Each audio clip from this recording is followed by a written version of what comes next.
This podcast was produced by OAR FM Dunedin with support from New Zealand On Air.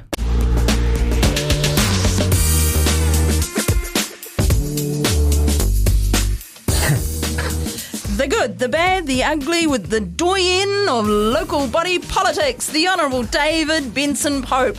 Local body elections 2025. Do you know the candidates? Who are you voting for? And how well do you know them? Welcome to the Local Elections 2025 OI Special. I'm Dr Barb with the Otago Institute for the Arts and Sciences, the Otago branch of the Royal Society NZ Te Aparangi.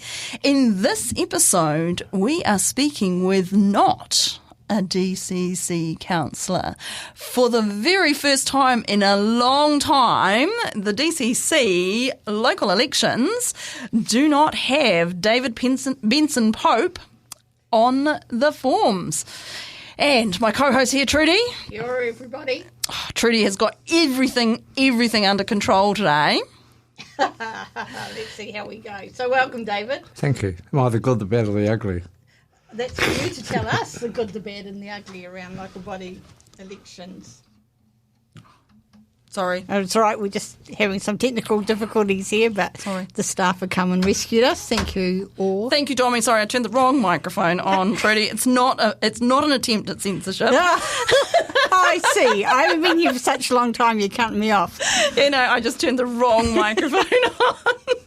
Sorry, Trudi, carry along. Tell us all about the early life and education of David Benson-Pope. Well, you'd have to live under a rock in Dunedin if you didn't know who David was. Like Dunedin, born and bred, long in the leg and thick in the head, as they said. Went to St Clair, Tahuna, King's, did BA Honours at the university, Diploma of Teaching from Christchurch. And he was also active in student leadership. He was on the national president of the Student Teachers Association and we're in the PPTA as well. Regional PPTA chair. Yeah, that's what I thought. And then we had, taught at Bayfield most of your career. Is that right? Yes. Had trainee sections as a trainee in other schools, like Cocker Valley in particular. Right. And Christ's College. Ooh, Christ's College. You didn't Michael would have been ahead of you. No, he was. But came back to Bayfield and, except for a period when I was teaching in Germany, I was there for my whole teaching. Oh, nice. Wow. Yeah. And you'll be in favour of the PPTA? We've just heard the strikes. Yeah, go for it, I say. It's ridiculous, isn't it? MPs getting 10% increase and they're offering teachers 1%. Well, don't look for consistency in political decisions anywhere across the board. Oh, my goodness, that's how they value our youth, eh? Well, funnily enough, one of my first political campaigns, shall I go on about this briefly? Oh, why not? 2 seconds, go on. Trudi mentioned that I was president of the student teachers. Student teachers included kindergarten, preschool trainees, primary and secondary. And when I was working in our office in Wellington, an office we shared with people like Trevor Richards, and that's when I first got really politicised, I think, because that was prior to as Heart and Care were mobilising. But anyway, it turned out the kindergarten trainees were being rewarded for training full-time with payments that were lower than the unemployment benefit.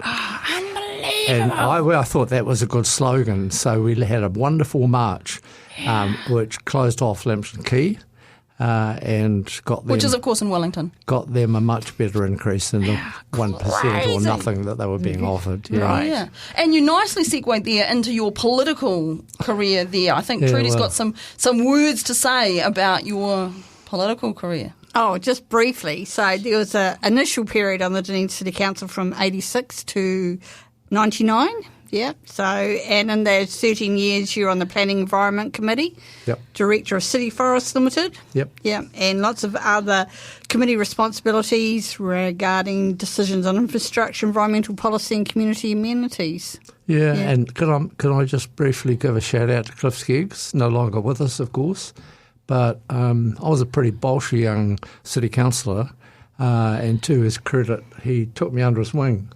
Much as anything else. Right. And he was the one who asked me to chair City Forests. Oh, okay. So that showed a degree of trust that I hadn't really expected it, a first-term councillor. So that was great. And then most of that council was a fabulous council, but it started the heritage work that carries on, really. Put the tower back on the municipal chambers, put the steps out the front, help build that building down at Frederick Street corner called the Crown Clothing Building. Oh, The one that was a Westpac for a while or something, but the big one on the harbour side. Yeah.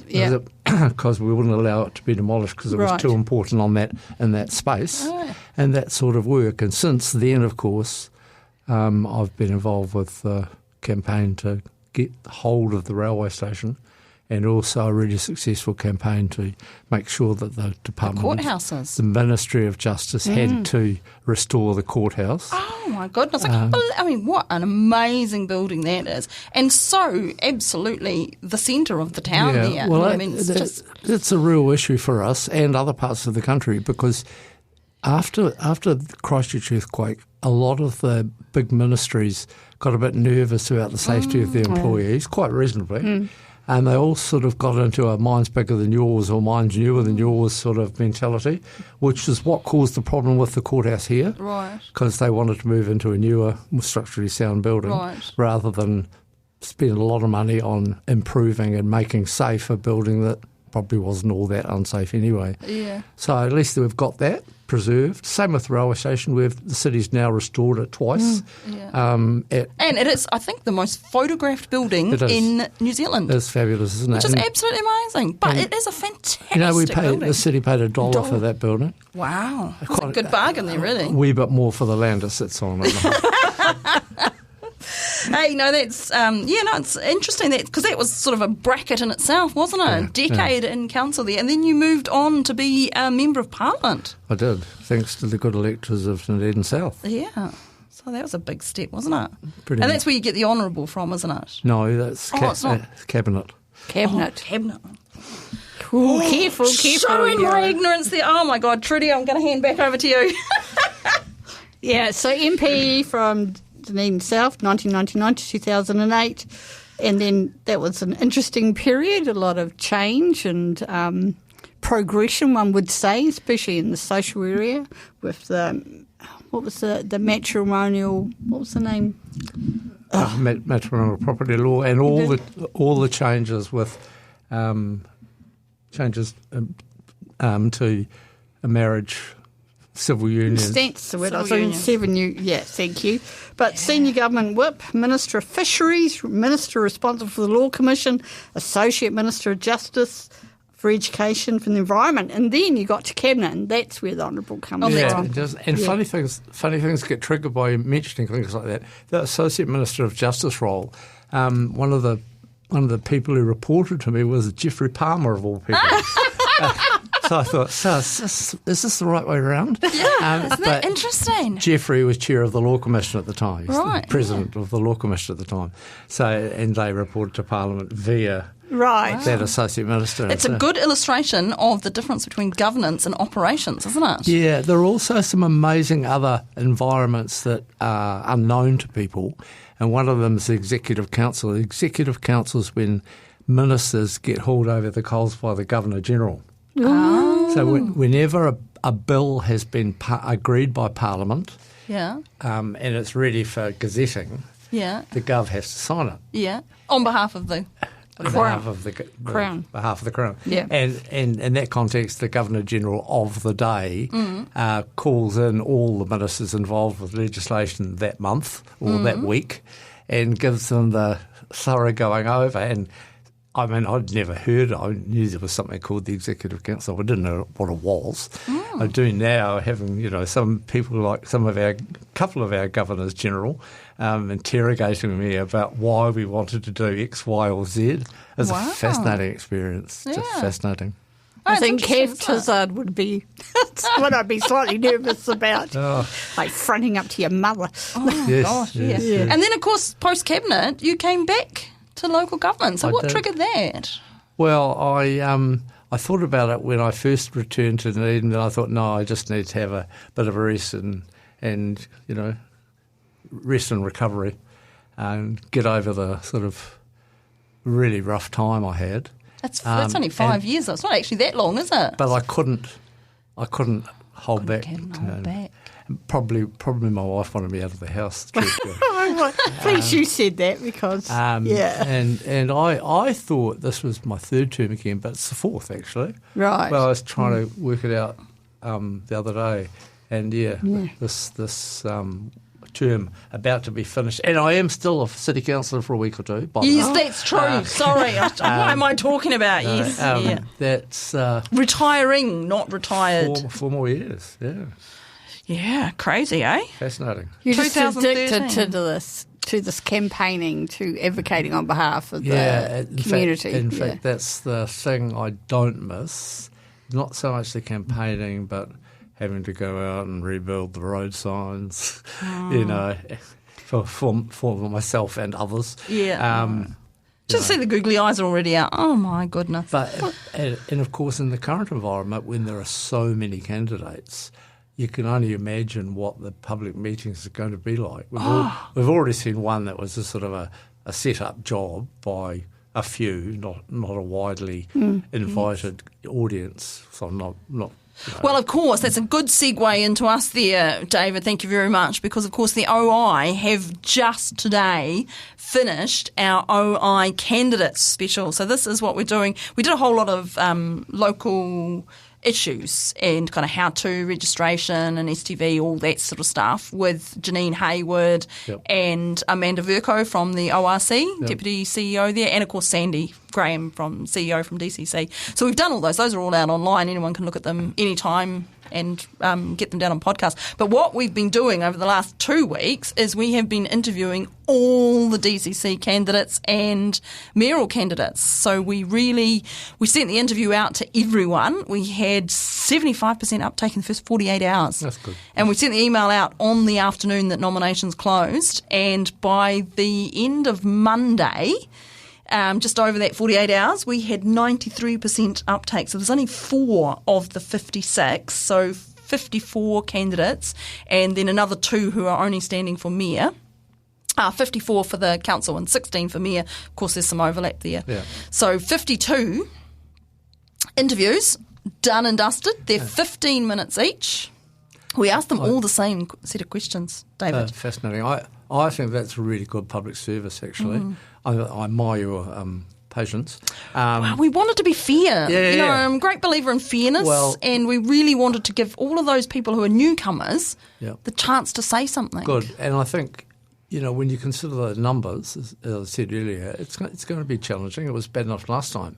Yeah. And even the booklet, the booklet that comes out with voting papers was a major improvement. Yeah, but it's 150 words. You can't say a lot in that. No, but it's still a lot when there are 50 candidates or 16 mayoral candidates for people to work through. Yeah. So I think the more resource, the more opportunity there is for people to see who's offering themselves and sort out the people that have come out of rabbit holes and the Fruit Loops and... Yeah, and then of course you've got the ORC and candidates. Right. There's another 23 candidates there. Yeah. Although we've only got 5 wards in Dunedin now instead of the 6 that we had last time. Yeah, I know. But there are 10 candidates just for the Dunedin ward, and some people listening will of course be in the Dunstan ward or the Molyneux or the Moraki ward. Yep. So they won't all be in the Dunedin ward. We hope. We don't know how far and wide our listeners go, but all the way, everywhere. Targo Access Radio. Access Radio. It's a Targo Access Radio. It's not Dunedin Access Radio. It's Targo Access Radio. Yep.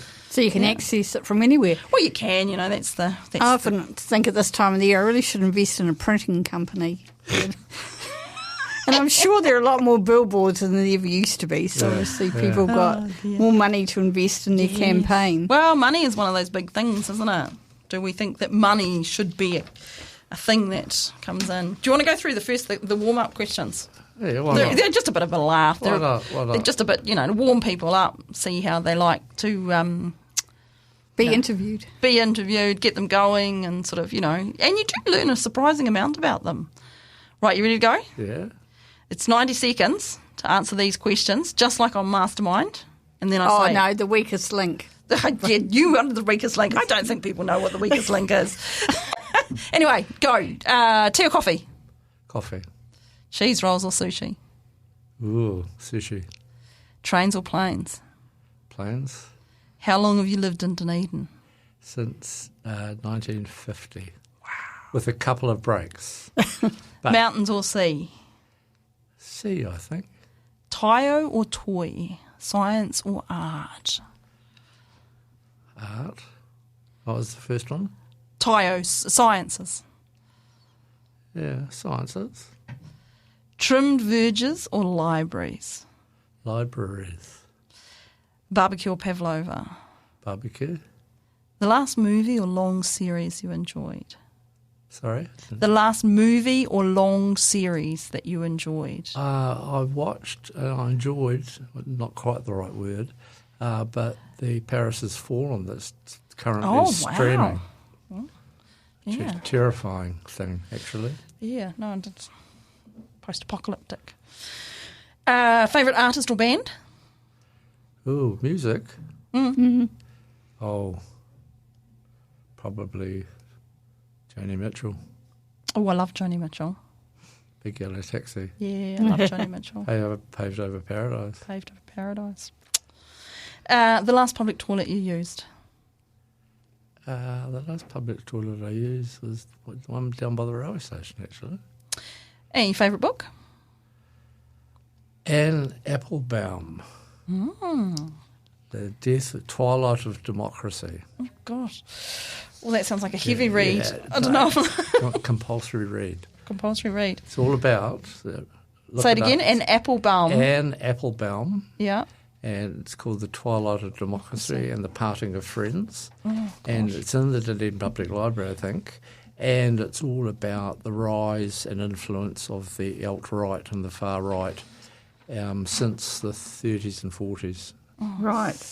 And given the context we're living in internationally, it sounds scary. It is very scary. Yeah. And it's very accurate, and you're seeing everything she talks about being manifested in our political scene right now. Right now. And it's crazy because it's not just America, it's here happening in New Zealand. Well, it's been funded by the Americans. Yeah.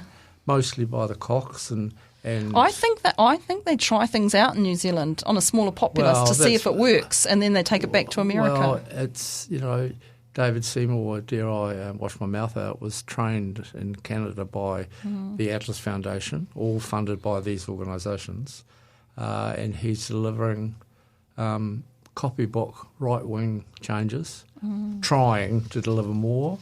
And our electorate is buying it, or some of our electorate is buying it. It's got to stop. The 13th one is your favourite piece of Dunedin art.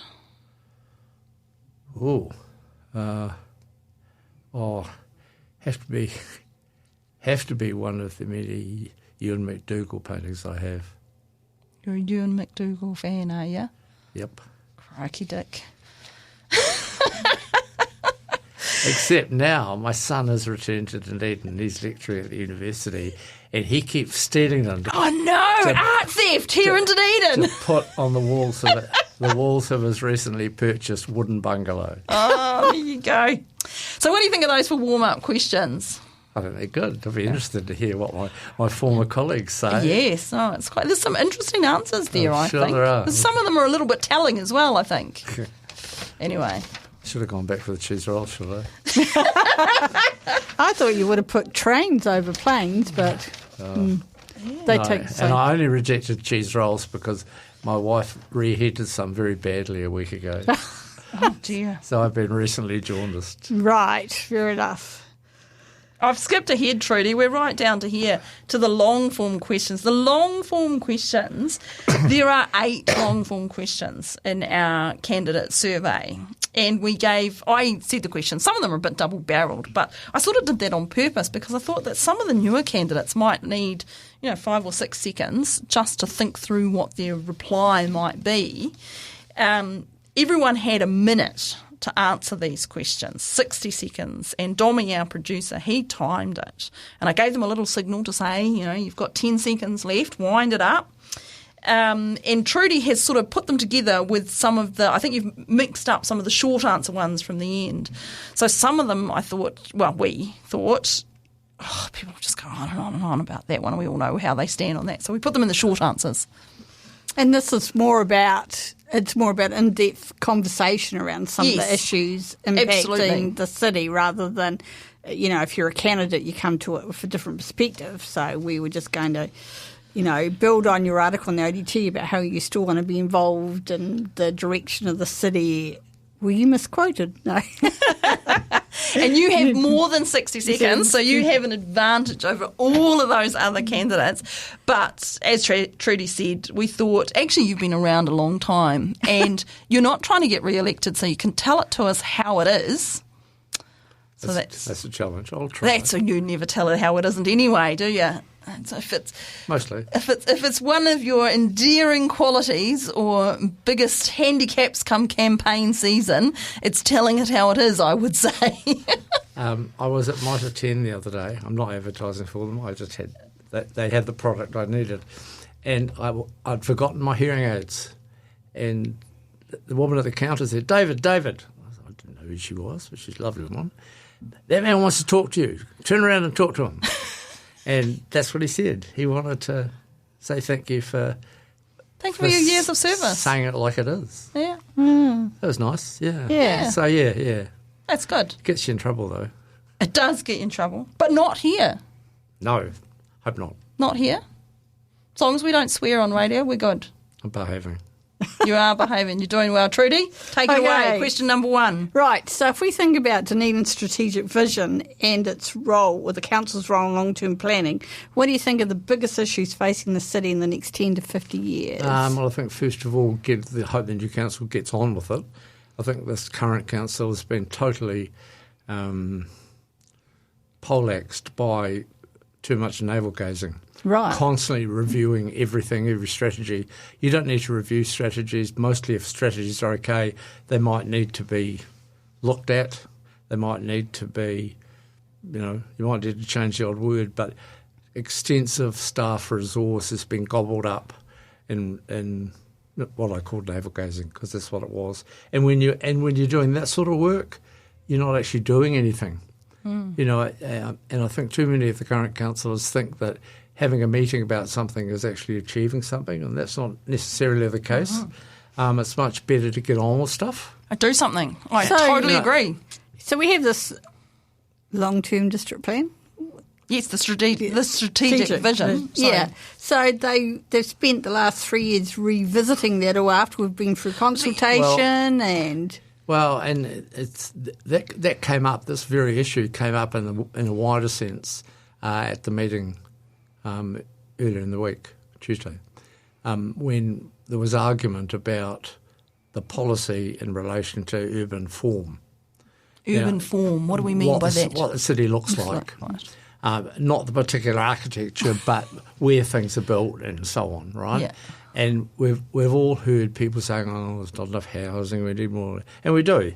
We do need more housing, and it would be good if Kaingaora and government generally actually didn't pull the plug on stuff that they'd undertaken to start. Well, like out at Port Chalmers there. That's absolutely crazy. Exactly. They've demolished houses in order to build new houses, and then they've stopped halfway through even after they've paid for the demolishing and the ground. But Craziness. The wider context of the city is we just spent the last 3 years and a bit following with appeals and so on rewriting our district plan. It's called the 2GP, you remember? Yeah, I do. You can't miss the 2GP. I think the most interesting, certainly the most important thing I've done on the City Council has been being part of the team hearing the public submissions on the plan. Right. And I did that with Ginty McTavish. Right. And Kate Wilson and Aaron Hawkins. Yeah.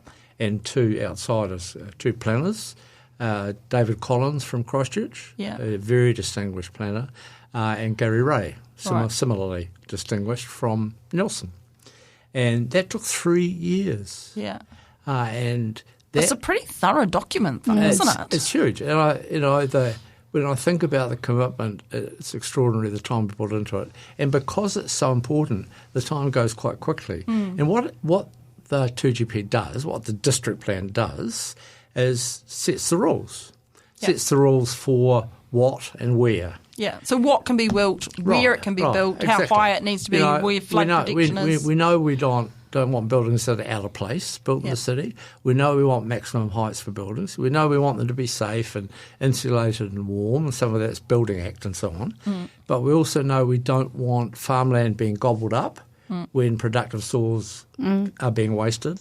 And we also know we want to build whatever we're building in areas where we can get the electricity there cheaply and take the water in and take what's produced out. Yes. And developers love the Taieri because it's flat and it's really easy to pour concrete on it. But such a flood-prone area. Guess what? Exactly. Honestly, it makes my eyes water whenever I see people thinking about it. It's such good land. It's such agricultural land. And anything that goes wrong out there or anywhere else where there's a natural hazard like flooding costs everyone. We've got enough problems with low-lying and waterlogged land in South Dunedin that we're making. Absolutely. We should not be building on low-lying flood-prone ground.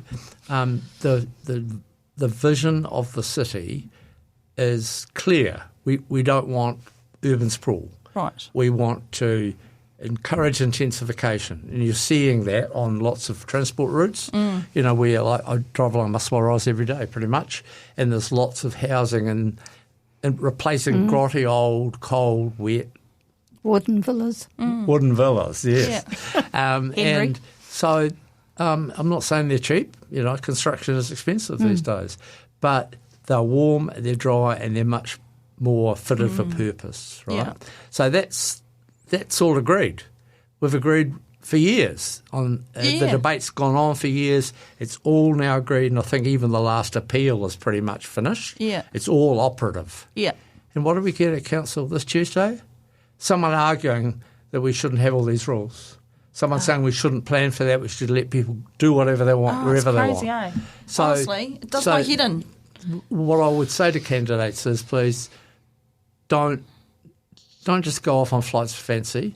Don't ignore the monumentally expensive and long-term work that city staff and the people before them have done about what should be where, because it's all there. Just get on with implementing it. Sorry, it was a long-winded answer. It was, but it's a lot of good thoughts there. Yeah. And I think for me, one of the things is if you're campaigning on keeping rates down, but you're also campaigning that you're going to have reviews on this, that and the other thing. Reviews cost money. Yeah, and time that the staff are using and that they're not doing other things. It's an opportunity cost to them. My point exactly. And if you're campaigning on keeping rates down and better decisions, then why would you free up land for people to develop when there are no services?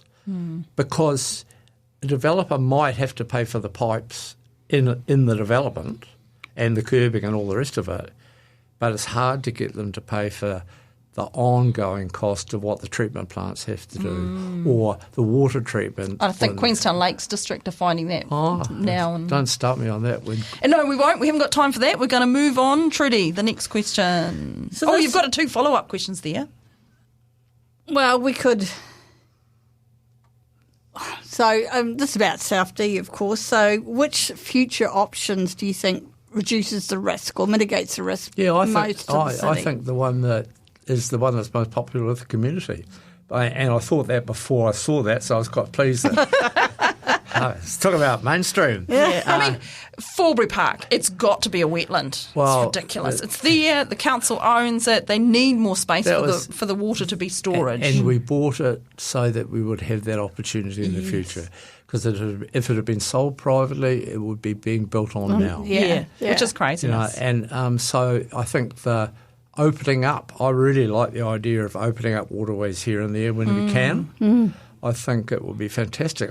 As a kid, on a couple of occasions, I paddled my kayak round the block. Really?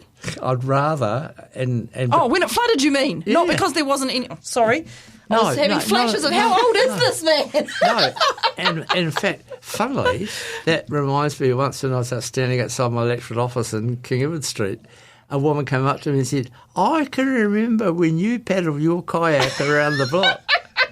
So there's nothing new under the sun, isn't there? No, there's not. But how and now the roads are designed so that we make sure that the roads have enough curve in them so that water can be captured at the curb line, Right. and not flood away. So that's actually, there's lots of conscious tricks happening that people don't realise. Yeah. But why I'm saying that is, it would be so nice if there were a few areas, might be Forbury Park, a wetland like out at Berwick, the Sinclair wetland. Oh, That's yeah, beautiful. Where people, And they've done an amazing job that Kaitahu have done out there Yeah. with various other entities in revegetating that. that's right. It could be there's potential for really positive changes to improve the physical environment out south. I think see it as an opportunity as opposed to just a challenge. Well, I think so, and I think the community's seen that. It's not without its difficulties, but the staff we've had working on that have been fantastic, and the number of options and the things that are being considered is mind-bending. Yes, actually. and I'm going to move on to the next thing there. But what I'm going to do is I'm going to take that opportunity to have a quick plug, because we did a 2-hour double, a special with Simon Cox, who was overseeing all of the science content. And that part of South Dunedin there is the best geological, hydrological studied area in New Zealand at the moment, because they've done so much science in there. They absolutely know what's happening with the water and how it's going. And Simon Cox was joined by Jonathan Rowe from ORC and DCC, who's overseeing all of that. Yeah, I'm referring to Jonathan in particular. Yeah, all of that of the communication. It's amazing what they've done there. And they came on the show, and those episodes, I would really refer anyone back to them, good. because they are amazing, just listening to them talk about all those options on the way through it. But Trudi. And the other big issue, I suppose, is what we do with our waste, and not just wastewater, like Smooth Hill, Green Island. Well, I'm on the record about this big time. I was part of the council in the 90s, or it might have been, in the 90s, when we designated the Smooth Hill site. So it wasn't just a flash-in-the-pan idea. We designated it and had hearings about it. And after the hearings, confirmed the designation. And then in the 2GP, last year, finishing, we again confirmed the designation of that site. And people had the opportunity to submit on it. And the overwhelming weight was confirming the designation. And why I'm saying that is because getting that sort of work done these days is really hard. And this council, the city, has been very lucky that a council last century had the foresight to do it. to designate the site. So you can see where I'm going. Yeah. So I think we should use it. And that's how I've consistently voted. And I also think there's another dimension to the alternatives, because Green Island's got a wee bit of life in it, which we're trying to eke out as much as possible. But we've got to get on with preparing Smooth Hill. It's a clean fill. It's sanitised, no birds, hardly any birds, fewer than now. Everything managed. We've got the consents in place. There's also the issue of transporting waste. And I find it really offensive that we should expect anyone anywhere else in the country to accept and hide on their territory what we produce. So I think there's always a big issue about reducing waste. And if Smooth Hill turned out to be not all that economic because we weren't producing enough waste, that wouldn't be a bad thing, would it? Yeah, something to celebrate. But shipping it to Winton or sending it, as we are to do with some other stuff shortly, to Timaru in the meantime is brainless. Not to mention, it's culturally offensive to iwi as well, by the way, but not to mention the issue around vehicle emissions. And one of the good things about Smooth Hill is, I'm not sure if people realise this, but the vehicles transferring the waste from the transfer station at Green Island and wherever else will be going down the main highway heading for the airport. They won't be going down the coast road. Right. They're coming in from the Taieri side. So they're using the highway. Right. Which is built for big Which is vehicles. built for heavy traffic. So, and there's been a bit of mischief for its election time. You can, tell the big lie and say it often enough, it gets believed. I'm not just referring to the anti-Smooth Hill people. That's the tactic of the right wing. It is, yeah. Say it. It's like the people who say there is a parking problem in Dunedin. Well, I'm lighting it up here. There isn't. This is not talk back. There isn't a parking. There isn't. There might be an issue with drop-off for people at the hospital. Yes. Yeah. There might be an issue with Sunday parking this week. But in general terms, the experts tell us that not only is Dunedin got heaps of parks, the only problem is, you ready? We don't charge enough for the parking. Well, we've resisted increasing. Yeah, and we can see why.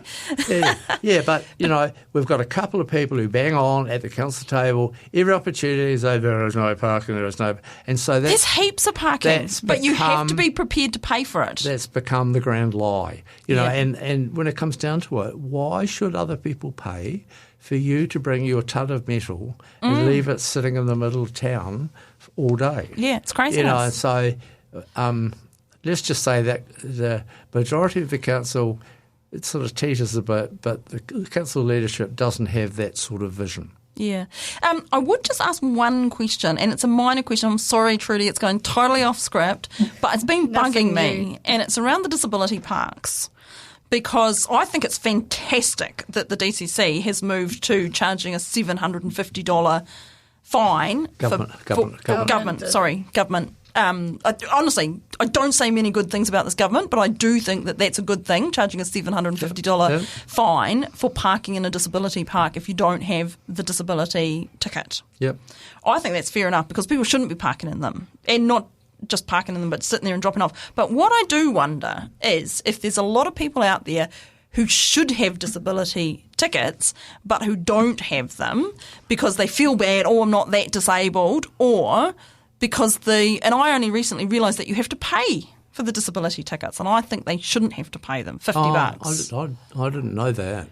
So I was very surprised when I heard that, I think $50 is a lot. I think you're probably right. I read a letter to the editor, I think, where a woman was complaining that she felt embarrassed using her disability card. Yes, and I just thought, oh my goodness, that's terrible. And had to put on a limp so that she had to pretend or do something. Oh, because people say, yeah. But I've always found it incredibly irritating when I see people who are clearly not disabled, who clearly do not have a disability sticker, using those parks. Yeah.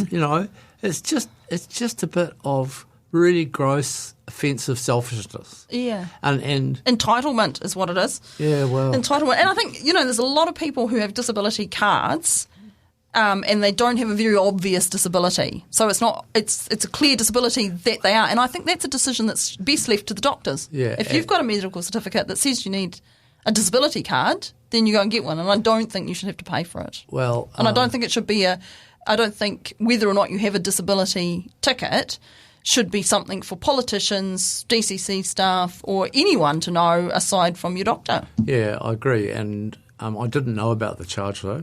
That surprises me, and I think it would be good to do something about that. Yeah. Anyway. But on the most recent one, the woman who was recovering from an injury, who's being picked up by her partner outside Moana, the chief executive or staff said if she's entitled to a case, she can get it. Retrospectively, we'll waive the fine. Yeah. So I think the city has been very reasonable and accommodating. I think so, And I like you, I'm really pleased that decision was made because it's got to get through to people that those parks are not fair game for whoever feels like parking there. They're not for you.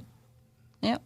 And I like the idea of drop-off zones as well. I think drop-off zones are really useful around swimming pools and hospitals and places where you need to drop people off, and then you can go park somewhere a distance. And schools, that's the worst part. And schools, yeah. Trudi, move us along. So talking about how the city operates, like the council, can you talk us through the difference between governments and operational roles within the DCC? Well, at training time, induction time, there's always a session or two about exactly the difference. Does everybody go? Yeah, I think so. Okay. And I know at community board meetings they don't all go. I didn't go to the pre-election candidate briefings for obvious reasons. But I suspect it will have been traversed there. But essentially it's simple that the council is a policy-making body. It's the council's job, after considering whatever information, whatever reports it gets, to make a decision about what it wants to do or what it thinks. After that, it's the job of staff, and predominantly the chief executive, who's really the council's only staff member, to get on with getting that done and reporting back how progress is going, and or any problems that might be occurring, or suggesting a decision should be revisited if it's not working out as you'd hoped.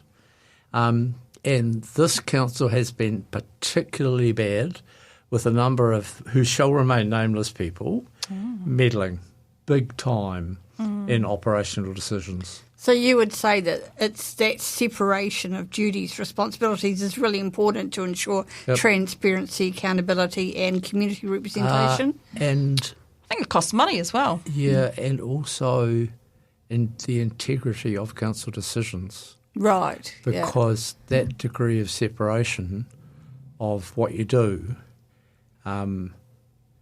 means there's much less likelihood of improper behaviour, because the council makes a decision and it's implemented by a different group of people who know the background. Right.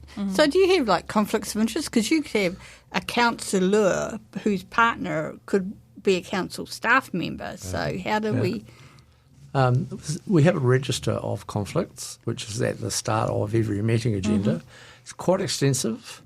It's what you own, political affiliations. That's a new one, actually. Okay. Got added only a couple of years ago.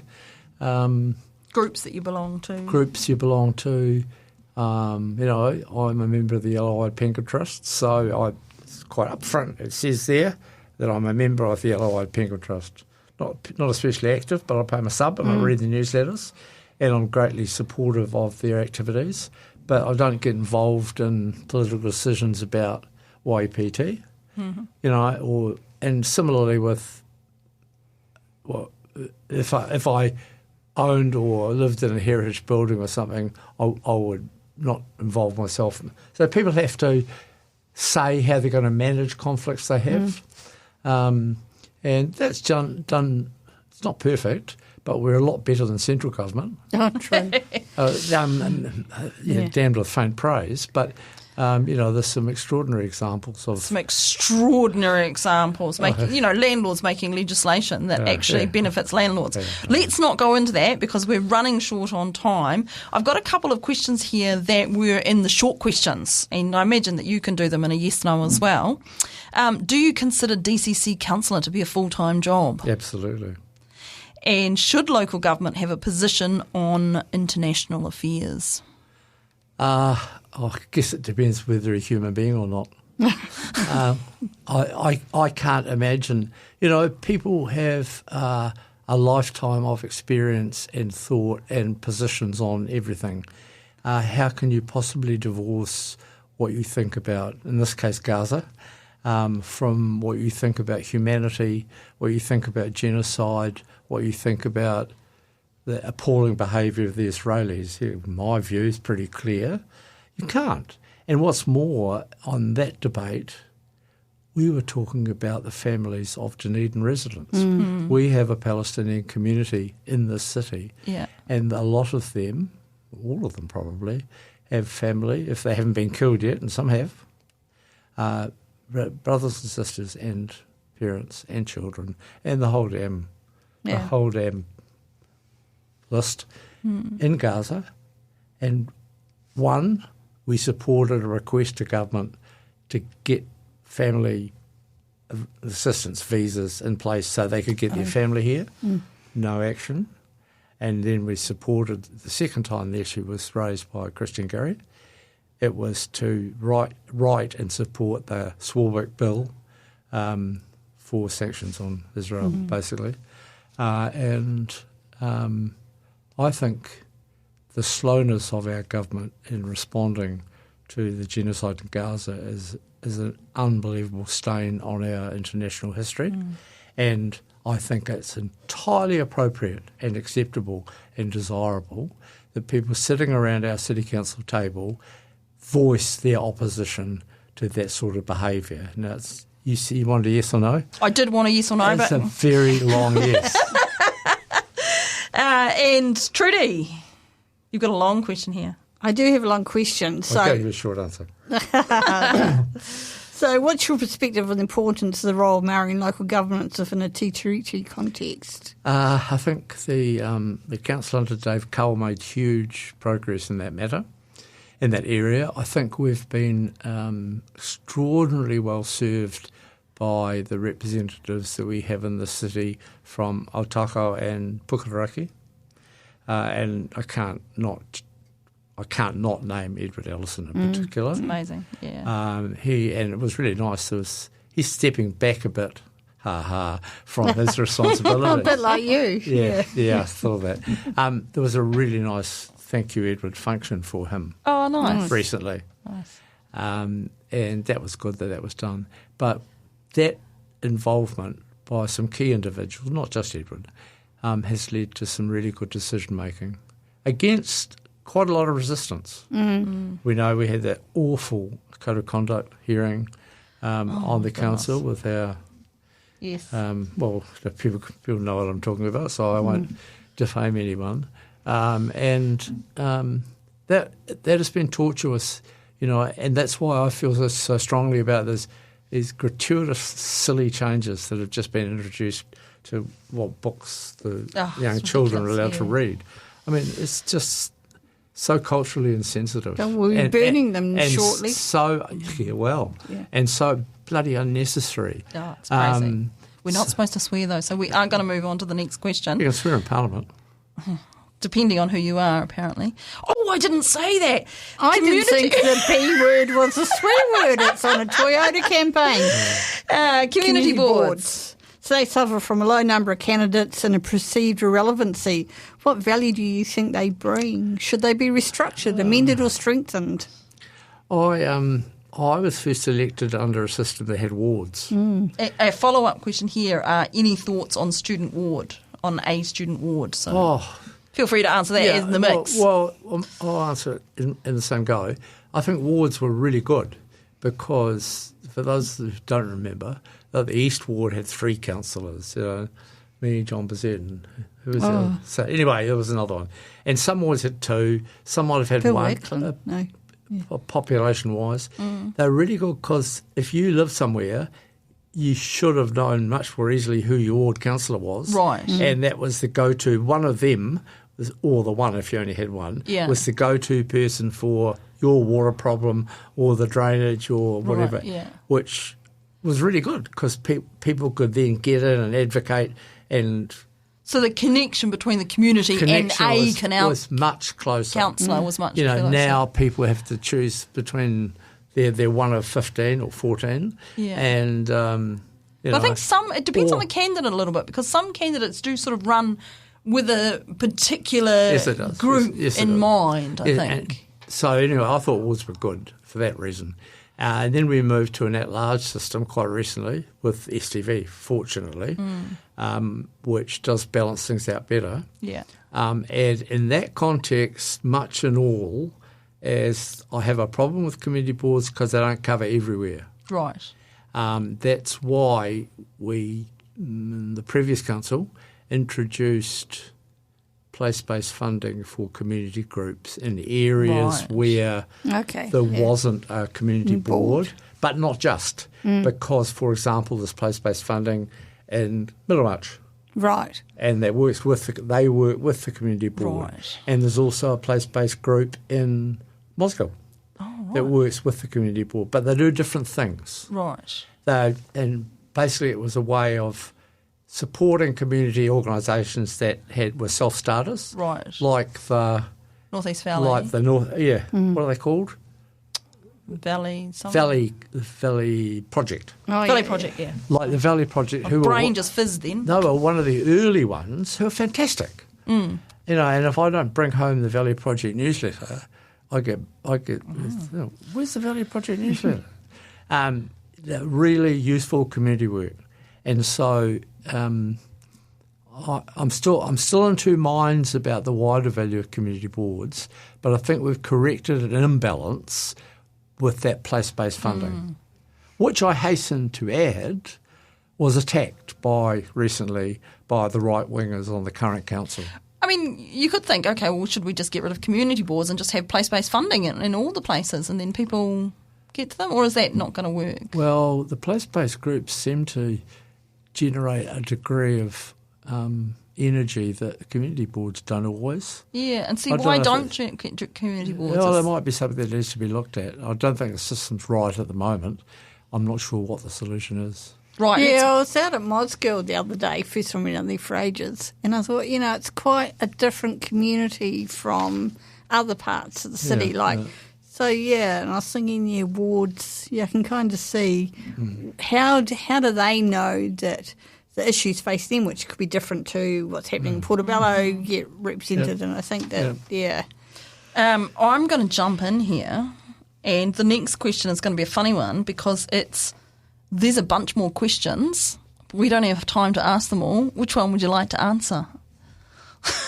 rates, campaign You've got rates spending and rules. rate caps, campaign spending rules, tertiary education, arts and cultures, and What should we have asked that we didn't? what should we have asked that we didn't? No, I can't answer what you haven't asked yet. Anyway. I could ask them all. Rates are levied to pay for what's decided on via the annual plan. Should central government be able to direct how local government rates are gathered and spent? No. And central government shouldn't be taking away the well-beings either, because it's our responsibility to look after our community, economic and social well-being, as well as its, as well as the sewage. And I've always said, you might have the best city in the world, the best city sewage system in the world. No one's going to come and live in your city because of that. Yeah, it's true. So I don't know, a friend of mine's just been to Malaysia. She would argue the opposite. But I know what you mean. Yeah, but you would not live somewhere because they had a bad sewage system, but would you live true. somewhere because they had a good Good sewage one. system? That's a different question, isn't it? Yeah, and our treatment plant actually leaves, built many, many years ago, leaves Queenstown Lakes somewhere lagging in the bad bin. But this is a city. We've got to do everything. We've got to support our cultural institutions. We've got to look after the arts. We've got to look after community groups.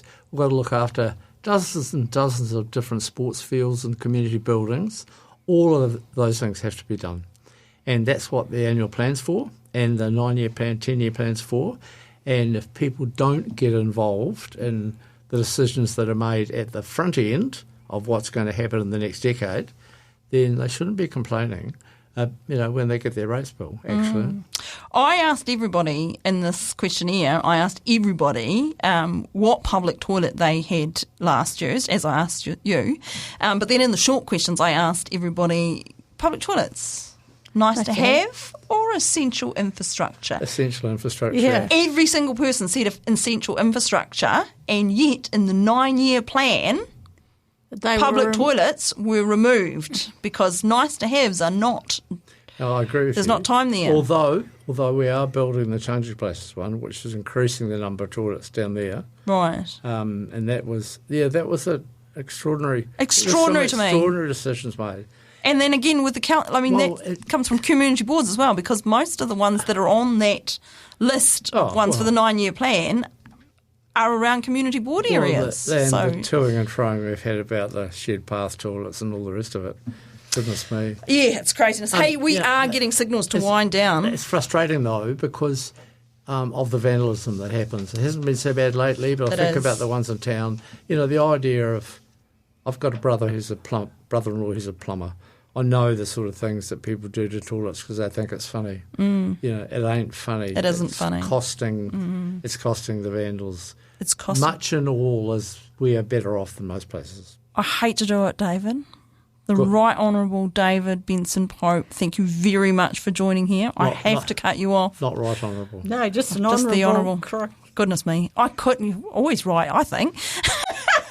Hey, thank you very much. It has been fantastic having you in there and having you here in the studio. And I hope that you get a chance to listen to our interviews. And they're all on podcast there. You can laugh at your colleagues having to go through it. And we should really thank you for your service, as they say. Yes, thank you very much. And thank you for coming along today. It's been fantastic. Thank you both. The Otago Institute for Arts and Sciences presents the Local Election 2025 special. Our aim is to demystify the voting process, encourage participation in local democracy. We present an apolitical political show, providing unbiased information, context and background on a range of issues. A refresher course on how to register, how to stand for election or nominate somebody else, how STV works and how to make sure your vote represents your values. Brought to you by the Otago Institute for Arts and Sciences, the Otago branch of the Royal Society NZ Te Aparangi. Available on podcasts wherever you listen and from the Otago Access website, oar.org.nz. You can support this local election special by becoming a member of the Otago Institute for Arts and Sciences, the Otago branch of the Royal Society Te Aparangi. This podcast was produced by OAR FM Dunedin with support from New Zealand On the Air.